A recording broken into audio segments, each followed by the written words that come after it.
everyone, and welcome to this IAM webinar about the new Institute of Asset Management Anatomy. I'm going to introduce Richard Edwards in just a minute, but thank you very much for joining. We've still got quite a few people joining the call.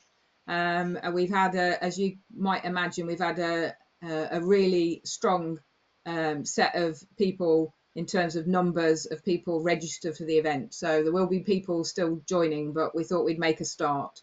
So before I hand over, I wanted just to say to everyone, thank you very much for getting involved in both this webinar, but also for requesting. A number of you have requested the anatomy and have downloaded the anatomy over the past week. We really do appreciate that. And I'm really looking forward to hear your questions. So we do have an ability to do questions. We're going to do questions through Slido, and I will put the Slido information. Richard's got the Slido information on the screen. So it's Slido code 3355209. So please do pop your questions in there. And you'll be able to vote for the questions as well, and we'll try and take the questions as much as possible in popularity order, but there might be a few questions we group together to answer. So now I'll hand over to Richard. I'm not going to spend time doing Richard's bio. Richard can introduce himself, but thank you very much, Richard, and I'll hand over to you. Cheers. Thank you, Ursula, and good morning, good afternoon, good evening, wherever you are. Thanks for joining. So I've been involved with representing the IAM at the Global Forum on the Asset Management Landscape Update, which I ran a webinar on a few weeks ago. I'm briefly going to touch on that because if people didn't see that webinar, it's important background context as to what we've done with the anatomy. Following on from that, I been working closely with Ursula and others on the anatomy update to make sure we could publish this as soon after the landscape as was sensible. So been quite heavily involved in this, as I have previous versions of the anatomy. So really keen to hear feedback. A couple of things I would say. I made this point on the previous webinar and at our conference a couple of weeks ago. The number of people involved in both the landscape work, the Global Forum, and the anatomy with the IAM has been unprecedented compared to previous versions. So that brings its own challenges, a lot of different opinions, a lot of different perspectives, diversity of background, culture, industry, geography. And that's brought a level of richness, I think, to both documents that we hadn't necessarily previously seen. But by its nature, that means it's a compromise. So you may not agree with everything you read in the anatomy, but it's been a compromise of different perspectives. The other point I wanted to make was that this is a point in time. Asset management is evolving, and it's important that we continue to evolve our discipline. And so this is asset management as it is in 2024. It isn't necessarily asset management as it will be in 5 years, 10 years. So it's a point in time. So if people do feel strongly there are things that aren't represented, there is plenty of opportunity to get involved in additional work within the IAM in terms of other parts of the body of knowledge, but also capturing ideas for the next generation of anatomy, which will happen at some point in the future. So those 2 points I just wanted to make as kind of context before we started. Just in terms of kind of 3 key organisations, I'm sure you're familiar with most of these, if not all. But just because they are responsible for the publication of 3 key documents, obviously one of which we're focusing on today, but ISO being the International Standards Organization, whose remit is to develop international standards and gain consensus on what that might look like in various fields, including asset management. So ISO is responsible for the publication of the 55,000 series. I'll touch a little bit more on that in a moment. The Global Forum, again, you may be familiar with it, you may not, but it's an umbrella group that is made up of professional bodies from around the world. So the IAM is a member of the Global Forum, along with, I think, 13 or 14 other professional bodies around the world. And the Global Forum is really there for two reasons. One is to promote collaboration and encourage the spread of asset management across the world, but also to gain consensus on key aspects of asset management. So the publication of the asset management landscape is a really important one from a global perspective, because that provides the structure and scope of the discipline, which is what we then use to structure the IAM body of knowledge, including the anatomy. And the IAM obviously hopefully needs no introduction, because you are all on an IAM webinar, but obviously responsible for the IAM body of knowledge, including the anatomy, which we're talking about today. So I have to give credit if people were at the UK chapter conference last year. Andy Richardson did a great presentation using top trumps as a way of drawing comparisons between different roles in asset management. And I've stolen the idea to try and draw the distinction between the three key documents in asset management, because I think there is some confusion sometimes about which is preeminent, which is subservient to which, and actually they all serve a purpose. So I've used the medium of top trumps, and apologies if you're not from a country that is familiar with top trumps. It's a kid's car game for comparing various different things like cars or boats or anything it might be, to look at the different characteristics and kind of see which is best. And it's a game as you pick which category you want, etc., etc. So hopefully it makes sense for those that aren't familiar. But what I've tried to do here is use this to try and explain the differences between these three key documents.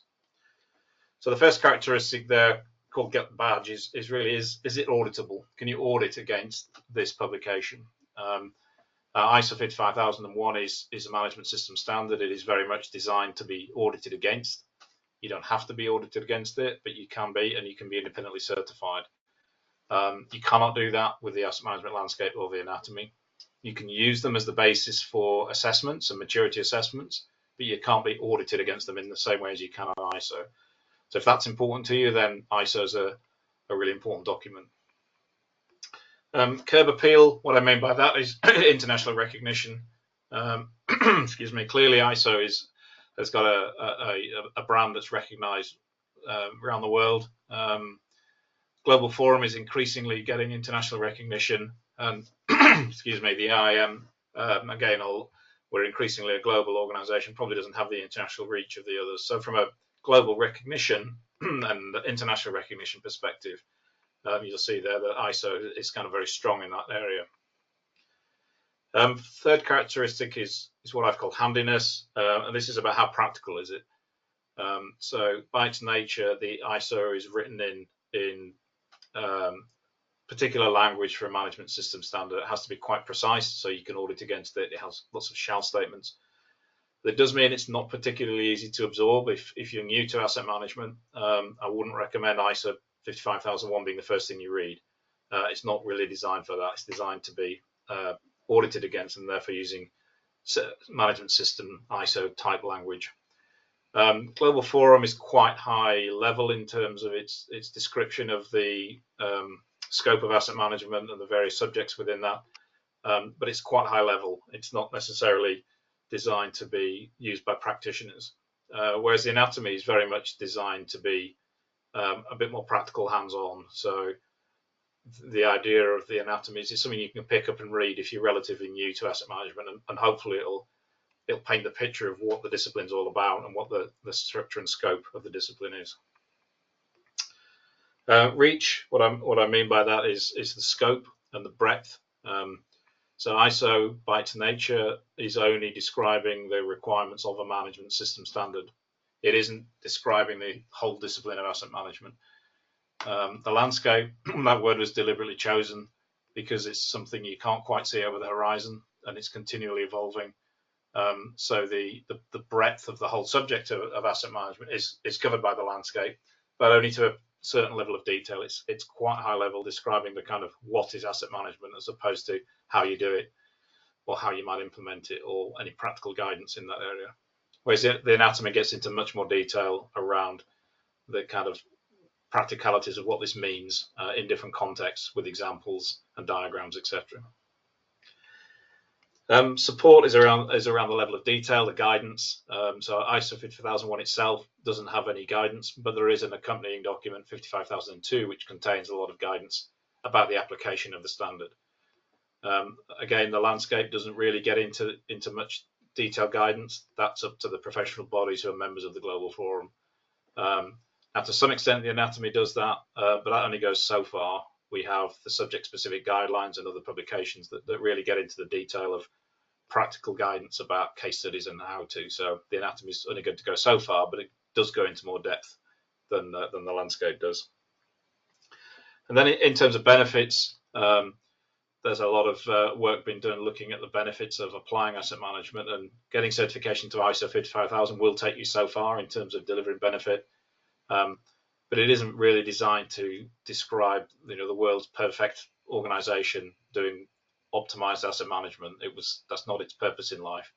Whereas the landscape and the anatomy is trying to draw out those higher levels of maturity about, once you've established your management system for asset management, how do you leverage that and really drive value and drive benefit into the organization? And increasing the landscape, but more so the anatomy, is starting to provide that guidance about, what does a good industry practice look like, whereas the ISO by definition can't really go there. So you may disagree with those. It's really illustrative to try and paint the picture that all three of these documents have an important role in asset management, and they shouldn't be seen as competing with each other.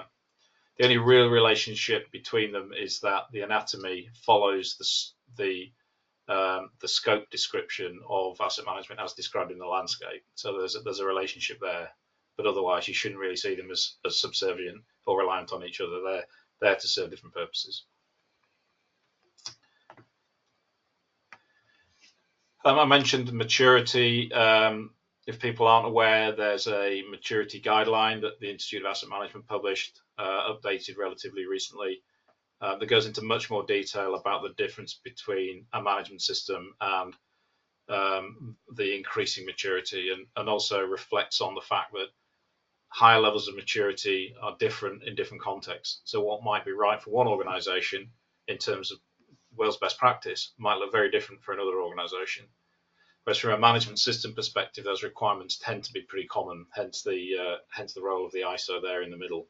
So I'm not going to get into too much detail in this webinar, other than to point you to the fact that the anatomy is one of the sources we use to try and flesh out how you assess higher levels of maturity. That's one of its kind of purposes in life. In terms of the history, the publication of the landscape was originally back in 2011, shortly followed by the anatomy, the first version of the anatomy, and they were published pretty much at the same time.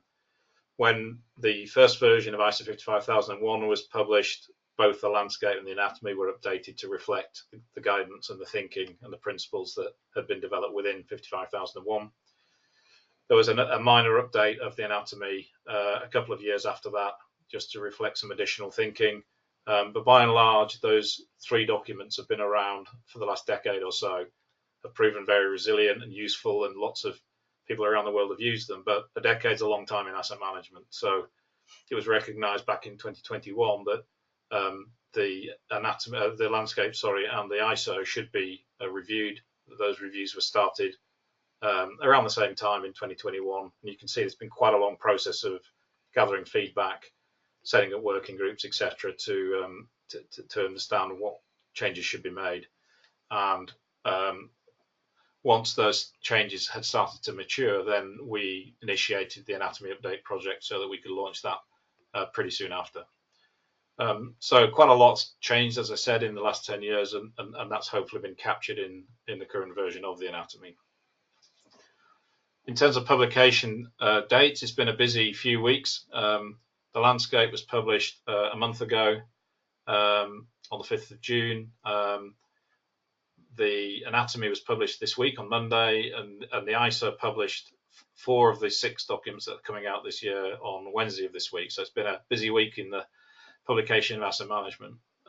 4 documents that went live this week from an ISO perspective are 0001, which is the guidance and the main requirements, plus the 2 additional documents, one around competence and one around management of data, which is 12, sorry, and 013. So they're all now live, available to purchase from ISO. So I'm not going to talk more about ISO today. There'll be other opportunities for people to delve into the changes being made in ISO.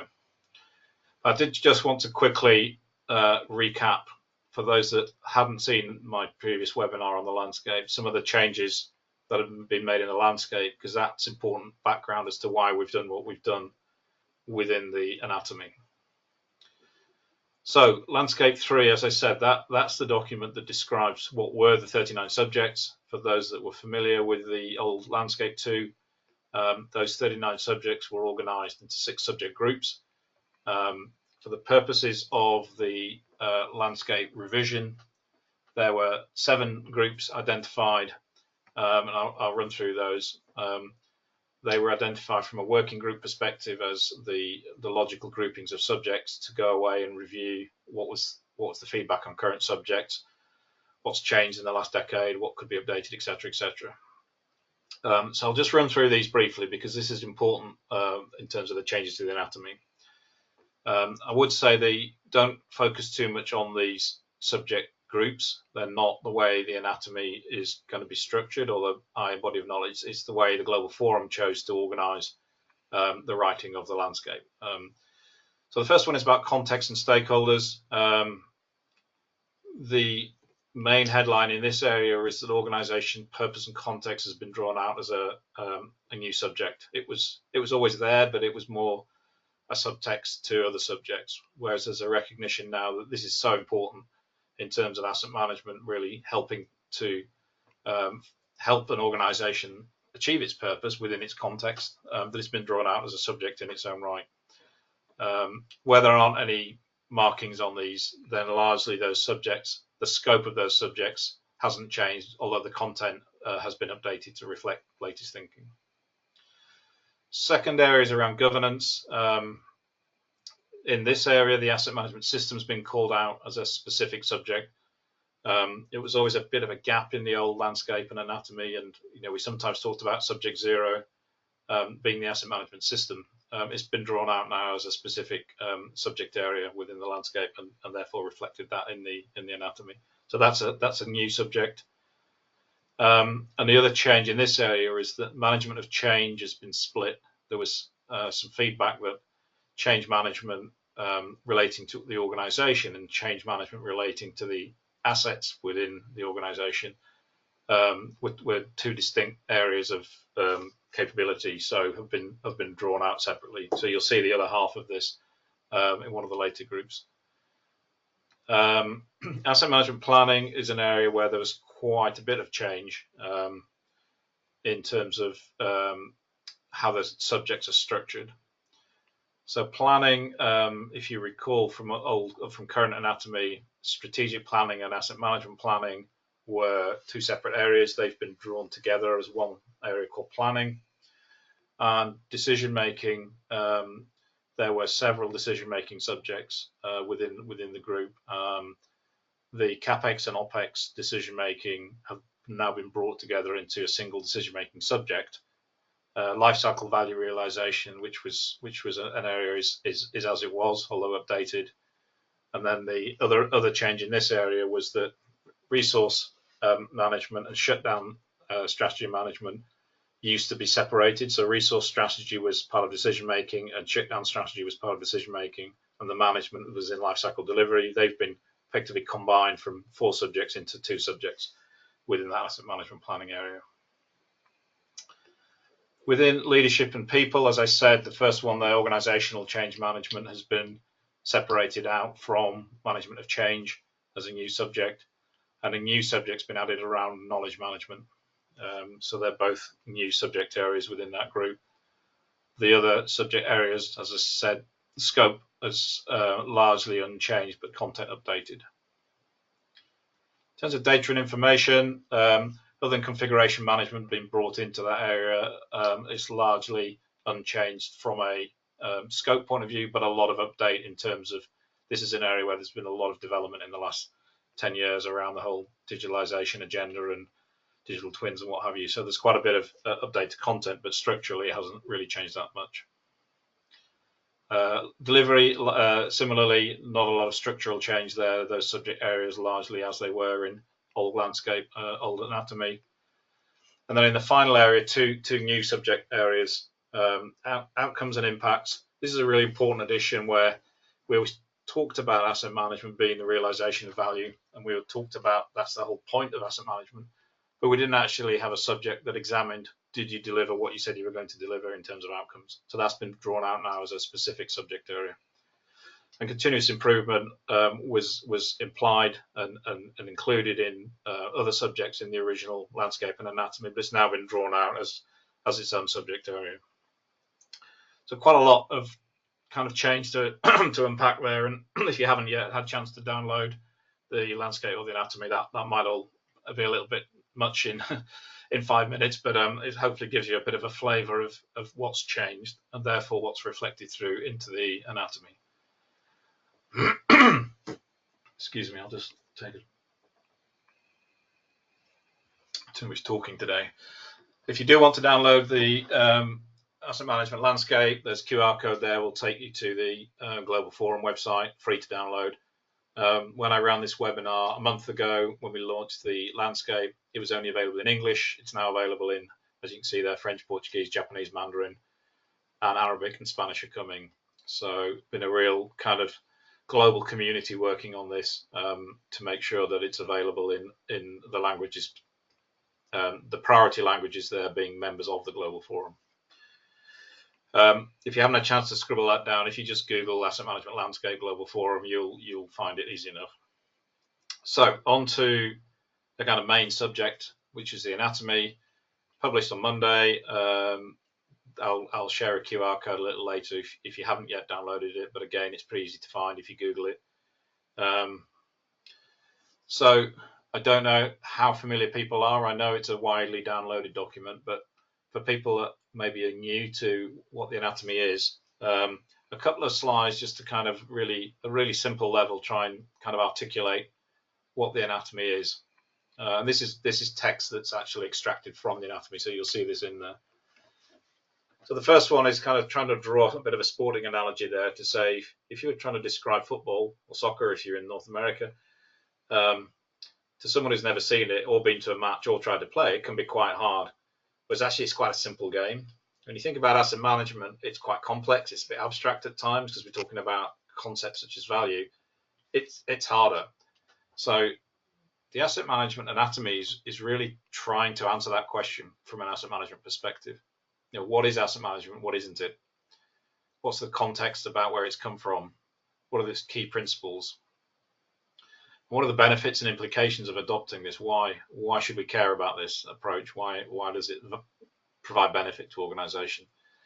And then we touch on some of the models and the way you can represent it. One of the things we have done in the anatomy is try to use diagrams, whereas the ISO and the landscape have tried to avoid diagrams. The anatomy has, and much more so the SSGs, that kind of the next level down, to really try and bring it to life about what does asset management mean in practice. And it's really important. I know that everyone is very familiar with the definition of asset management, but it still surprises me how many people I come across that think asset management is all about the assets. And clearly the assets are important, but it's not just about the assets. Again, this is text from the anatomy.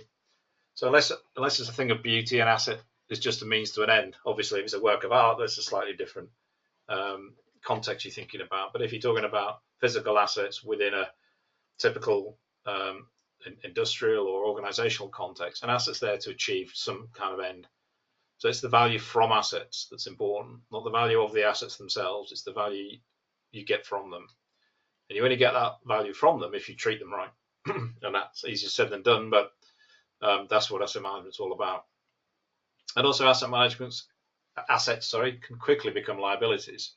If you invest in an asset that becomes redundant or becomes a stranded asset, then that's adding no value. So it may still have value on your balance sheet from a financial accounting perspective, but from a delivering value to stakeholders, it may be a stranded asset that's just now a maintenance or disposal liability. So that's a really important theme running throughout the anatomy, that It's all about what you get from the assets, not the assets themselves. So when we set out to update the anatomy, we put down some design principles so that we could get some guardrails, if you like, around, because there are a lot of people involved in this, and we wanted a consistency of approach. So these were the design principles that we landed on. It clearly had to align with the global forum landscape, the subjects, but as I said earlier, not necessarily the structure of how they've chosen to organize them, but the subjects themselves. It would be very unhelpful to have a different set of asset management subjects than that agreed by the global forum. So that was a kind of given. But we also wanted to make sure we aligned and reflected on all of the good work that's been done since Anatomy 3 over the last decade. So the SSGs, the work on the hot topics, the work on maturity, and we decided we wanted to align with the 10-box conceptual model, which I'll touch on in a minute. It needed to be translatable. Since Anatomy 3 was published, the IAM is a much more global organization with a lot more non-English speaking communities. So we wanted to make sure that we were producing text that was easy to translate, because that's not always been the case historically. We should align with the emerging standards, or worse, or at least not contradict. If we really didn't agree with something in the standard, it would be unhelpful to contradict it. I'm not sure there's been many cases where there was conflict in reality, but at the time we didn't know what those standards were going to look like.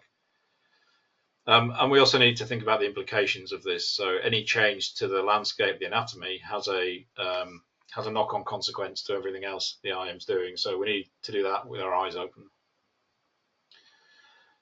In terms of structure, the main body of the subjects is section 7. So that's where the 40 subjects are described as they were in Anatomy 3, but obviously aligned to the new 40 subjects and updated to reflect latest thinking. But all sections 1 to 6 have been quite extensively updated as well, which are really what is it and why is it important. So this is very much designed for people who kind of heard of asset management but really want to understand why it could make a difference. So a lot of work's been done updating those sections 1 to 6. And then 8 and 9 are really about pointing to other areas of additional knowledge that you may choose to investigate, both within the IAM and outside of the IAM. So that's the overall structure, if you like. One of the things we wanted to do, there was some really good work done within the ISO working group that didn't quite make it into the final ISO as principles. The kind of intent of this is reflected in the new ISOs that are published, but we actually thought that work was so good we should replicate it in the anatomy, because these principles they kind of build on the original ISO 4 principles with one addition, but they're pretty good, we thought. So we wanted to kind of make these front and center of the Anatomy 4. So an outcome focus being number 1, it's something we're constantly talking about. It's what all the ITN work's been about. It's what the the whole definition of asset management as value is about. So that's front and center of the anatomy. Number 2 is relatively new in terms of a principle. It maybe wasn't considered as strongly in previous anatomy, and that's about responsiveness of the organization to change. And again, it's building on this notion that purpose and context is really important, but the ability to respond, particularly as we've had various kind of disruptive activities going on over the last decade, COVID being one, but also the whole digitalization, artificial intelligence. What does that mean, and how responsive should you be as an organization to that? And that will vary by industry, but it's a principle that we thought was important to reflect. Alignment has been around in terms of the principle since past 55 days. That's very much reflected in new anatomy. Thinking about whole of life is again a well embedded in the IAM community principle that's maintained, and emphasizing the importance of culture and leadership, and probably recognizing this is even more important than we thought it was 10 years ago. So those principles kind of run throughout the document and are kind of guiding our thinking, if you like, as to the content. There's also been a lot of feedback from the IAM community around the anatomy, and that's influenced the content. And some of this has come from working groups and the hot topics, and some of it's just come from general feedback.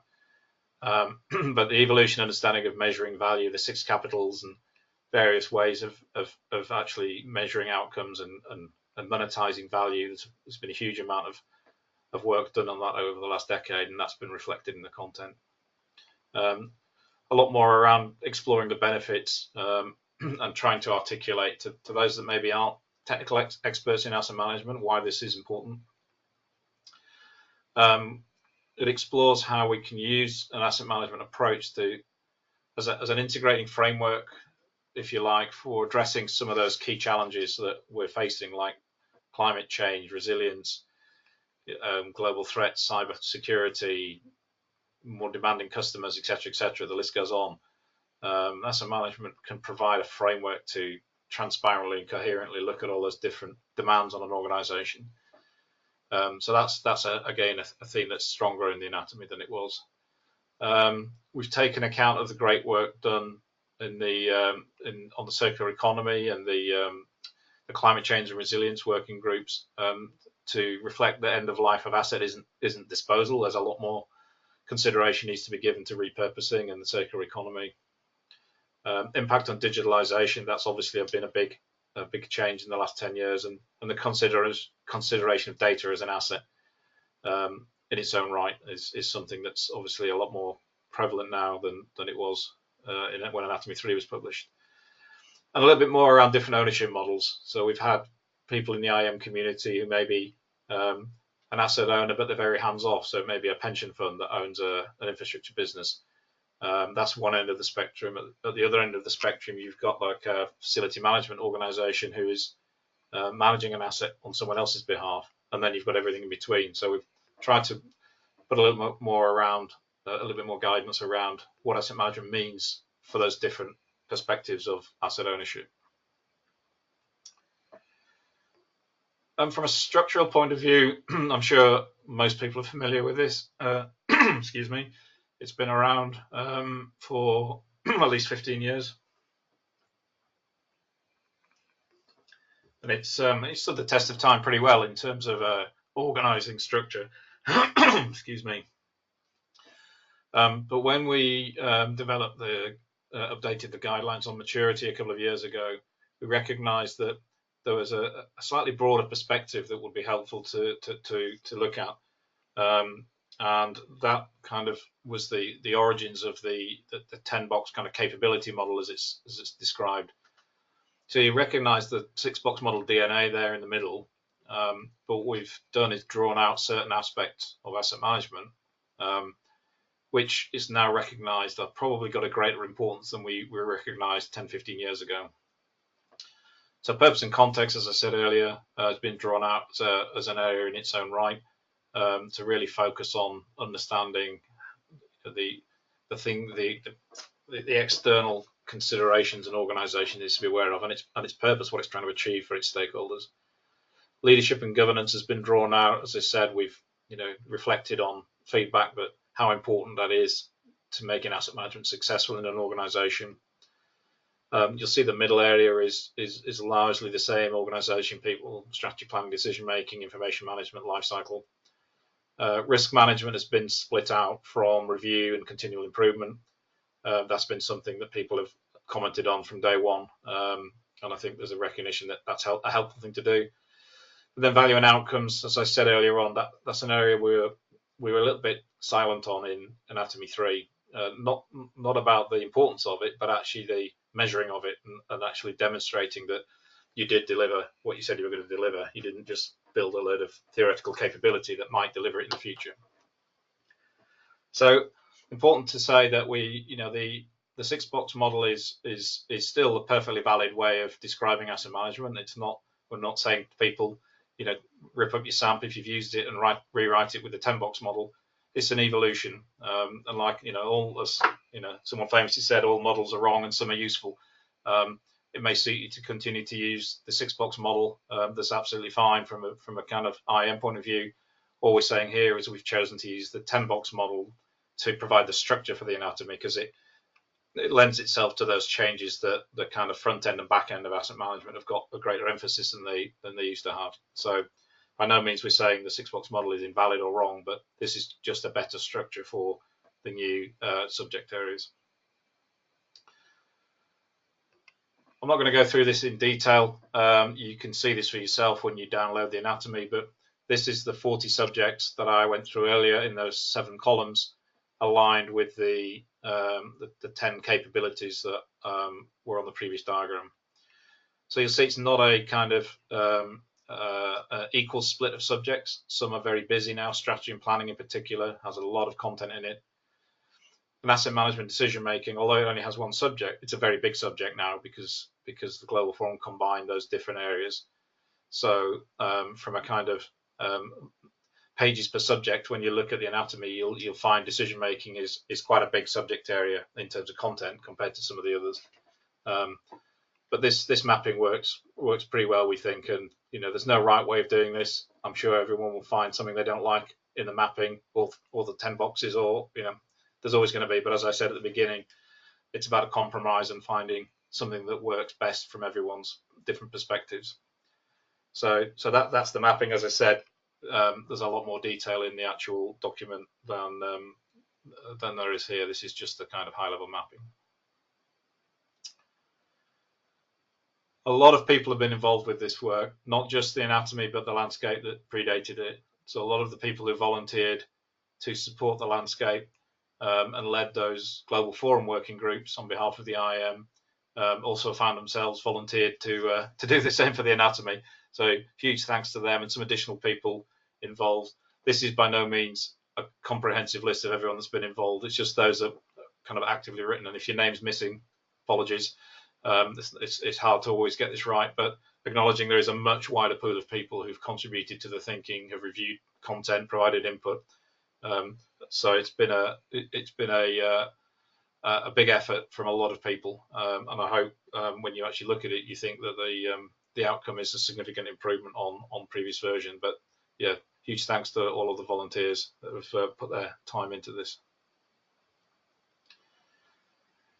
If you haven't already downloaded it, that's the QR code, that's the web address, or I'm sure you can Google it. It's been up on the website. I don't know how many downloads we've had, Ursula. I know there's been a fairly steady stream of downloads, but yeah, grab that, screenshot that if you want, or as I said, you could just Google it if you want. But really encourage you to download. It's free, so no reason not to. And then finally, just thinking ahead, one of the obvious kind of questions is, what's the impact on the rest of the IAM body of knowledge? So there is a piece of work going on that Ursula's leading around looking at the impact assessment and the priorities of the changes to the anatomy on everything else. So there are things like the SAM Plus tool, which is currently structured around the old 39 subjects. That will clearly need updating. There are other publications that may need slight tweaking to reflect some of the thinking, but largely fit for purpose. And the most obvious thing is looking at the subject-specific guidelines, because they're clearly written against the old subjects. So there's a piece of work going on at the moment to look at the relative priority and how we can, over time, align these guidelines to the new subject areas. I think it's important to note as well, the SSGs have been continuing over the last decade. So to some extent, the anatomy refresh is reflecting what's already in the SSGs, and they won't require much update because the good thinking has been captured in the SSG. It's just the structural changes to align with the new 40 subjects. In other areas, there will no doubt be a need to update the content, but those people that have a passion for different subjects, I'm sure Ursula will be delighted if you put your hand up and offer to help with that activity, because it's been a bit of a fourth bridge painting job, the SSGs. It was kicked off, I don't know, must be 15 years ago, and it'll probably never stop because there's so much to do and update in this area. But yeah, work ongoing to look at the plan to refresh those. And similarly with the competency framework and the qualifications, there's an impact assessment going on to look at what do we need to update in the syllabus, and therefore the training courses that are provided by endorsed trainers, etc., etc. So that's all to come. So just to summarise then, there's been quite a lot of, a huge amount of work been done over the last few years that's culminated in June, July being the kind of month of new publications, with all three of those seminal documents having now been updated and published. They're all complementary, as I said earlier, so it's important to not think of them as in competition with each other, but understand their role and how to use them. Huge increase in diversity of volunteers, and that has made a big difference. I was involved in the early versions of Landscape and Anatomy, and it was written by, I don't know, 5 to 10 people back then, and that's it's a lot quicker to do that, a lot easier, but it doesn't get the diversity of opinion and experiences we've had. So that's a huge benefit, I think, to the latest publications. As I said earlier, a lot more emphasis on front end and back end in terms of purpose and context and value realization, hence the relevance of the 10-box model being the right structure. A lot more work to do, and as I said at the beginning, these are a point in time. They're a bit of a compromise between different perspectives and opinions, and asset management will evolve. And we shouldn't stop it evolving. It's really important that we don't try and lock it down as we figured this out. We can all put our feet up now and just implement. The work will never stop to continue to think about better ways of applying or thinking asset management. So they're a point in time, and we can't stop developing them. So at that point, Ursula, I think I'll pause for any questions. I don't know whether we've been having them. I've not had Slido in front of me, so. We got 28 questions at the moment. So. All right, okay. We've got 15 minutes to answer 28 questions. Yeah. So we might need to speed through some of them, and we'll answer as many as we can. So Jodie, are you in a position to put up the questions from Slido? You might need presentation rights from Rob.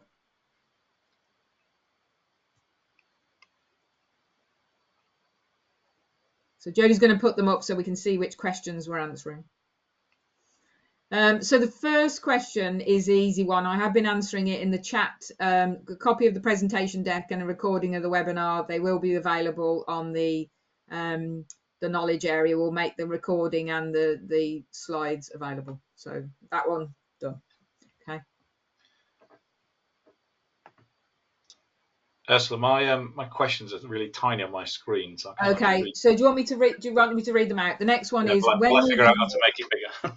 No. When will the new maturity guides for each subject be made available, going into the levels 3, 4, 5 levels of maturity? So this is essentially the stuff that's in the Pathway to Excellence stuff, Richard.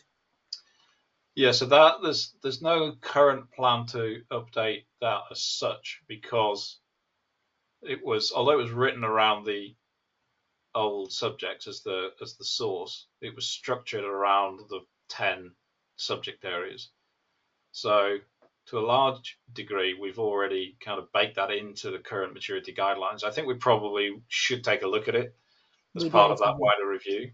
But at the moment, I would say it's reasonably well aligned as it is, I would say. Yeah. We as Richard said, it is aligned around the 10 boxes, but we do, as part of everything, we'll do a review and then figure out what any sort of the whole timeline for revision of anything in the area. So the next one's about what's the best reading sequence, books and publications to understand and excel in the field of asset management. This is quite a big question. I would start with the anatomy if you're relatively new. The landscape is more of a reference document. You don't really need to read it as such, but it's you may choose to just to see what it says. But I would say if you've read the anatomy, you've kind of absorbed the landscape, and it's it's a more in-depth read, so it's more helpful, and it's got all of the background, the front end stuff as well. I wouldn't go to ISO 55000 to learn about asset management. It's important in terms of the management system framework, but it's a bit of a dry read. So I think I'd probably go anatomy, then I'd dive into SSGs, I think, in terms of more detail. And then if you're involved with ISO 55000 implementation, you clearly need to understand that, but it's not where I'd start, I don't think. The other thing I would suggest, Jodie, we've just lost the questions, is I would also suggest you look at the big picture. So to sort of help you with just sort of some of the things that you might observe and see in an asset management context, particularly in organizations. The big picture is a good place as well. So normally the anatomy and the big picture, and then as Richard said, definitely the SSGs and other sort of guidance areas. Will certified IAM asset management courses require updating? Do you want me to pick this up? Yeah, please.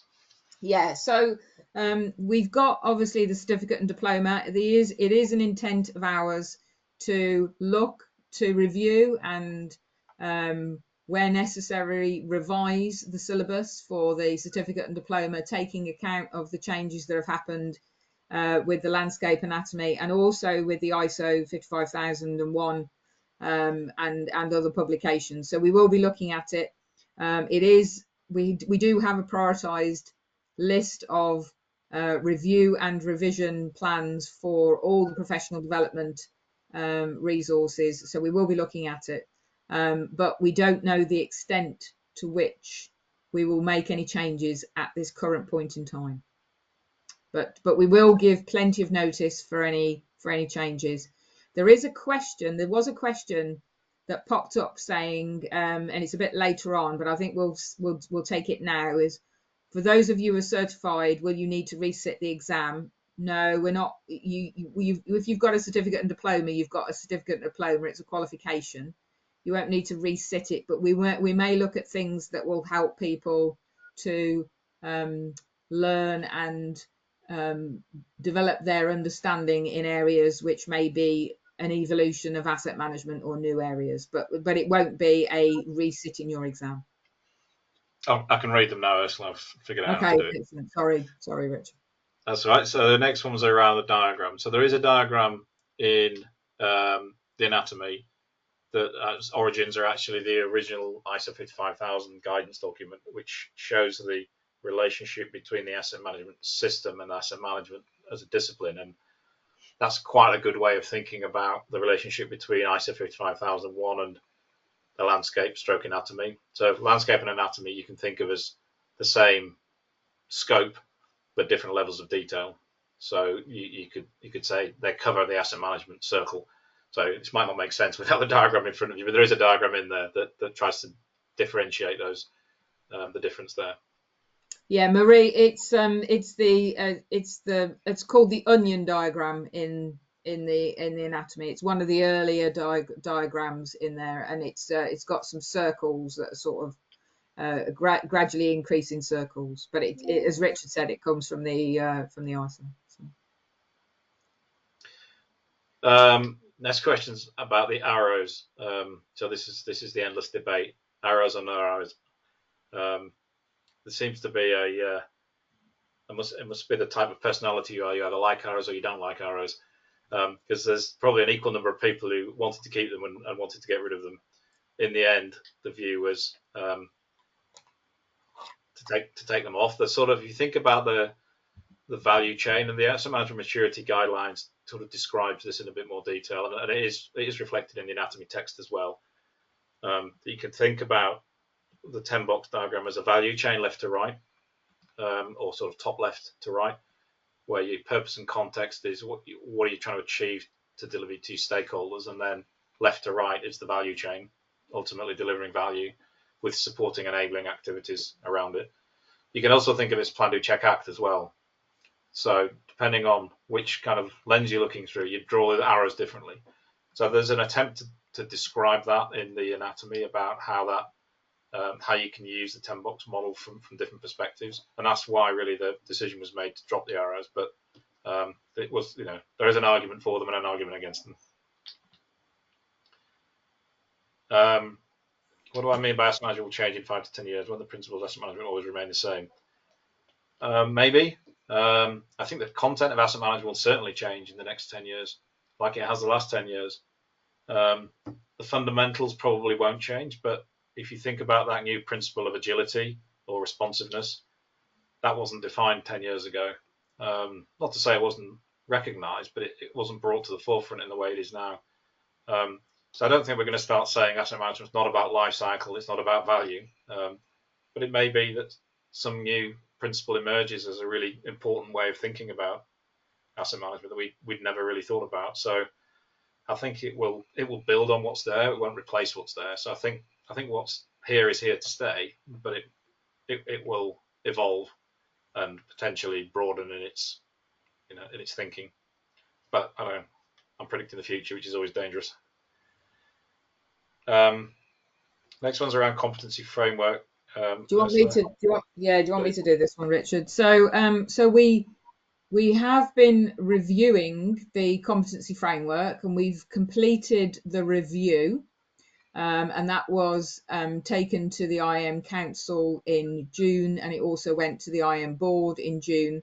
We are now moving into the revision of the competencies framework, taking account of the recommendations that came out of the review.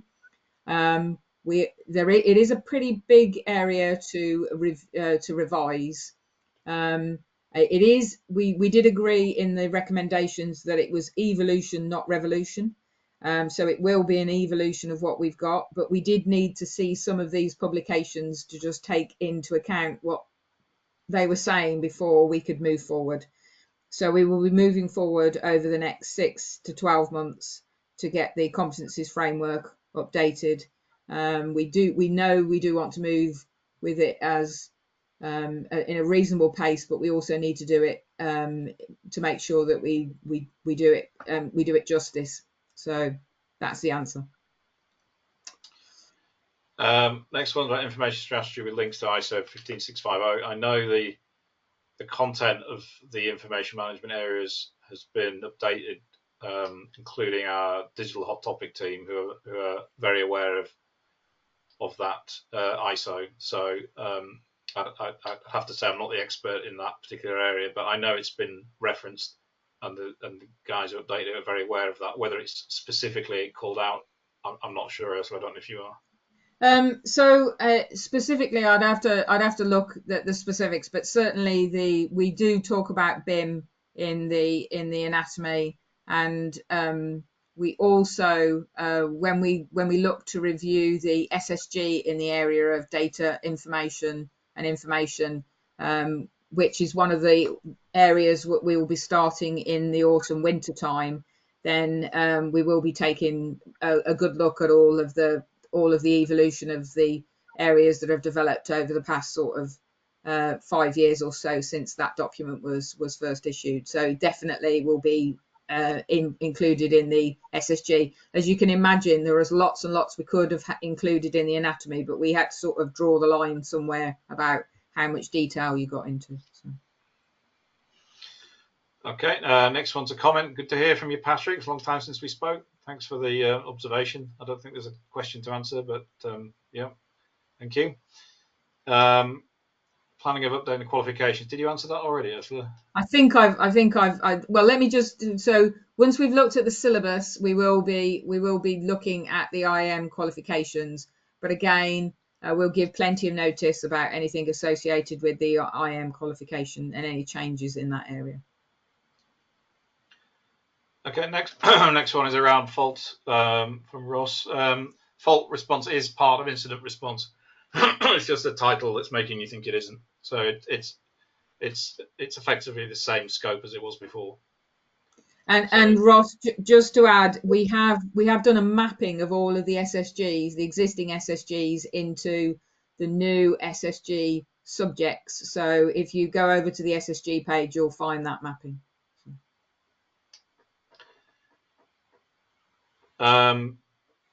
Will the IAM subjects be reviewed and resent to those who've already purchased them? Does that mean the SSG? I think that's a SSG question. The answer is no. I can't just be in the place where I just issue new SSGs to people who've already purchased documents. But we will look into how we can take into account the fact that people have already purchased SSGs. But I want to re-emphasize something really important. The SSGs are not invalid. They are perfectly valid. We've used a lot of the SSG information to help feed into the summarize some of the information to feed into the new anatomy. A lot of the SSGs were more contemporary than the version 3 of the anatomy, and they are still highly relevant. We will be reviewing some of the SSGs, and some of them will take into account revisions associated with the evolution of the subject, but they're not suddenly overnight, they're not valid. They are highly valid, and that's why we've done the mapping on the SSG page. So happy to have a conversation with anyone about that.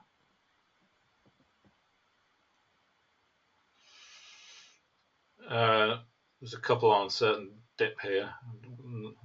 Yeah, so on the guide for the diploma and certificate, we will be looking at the guides for the diploma and certificate. But as I said, the diploma and certificate haven't changed, and the syllabus hasn't changed.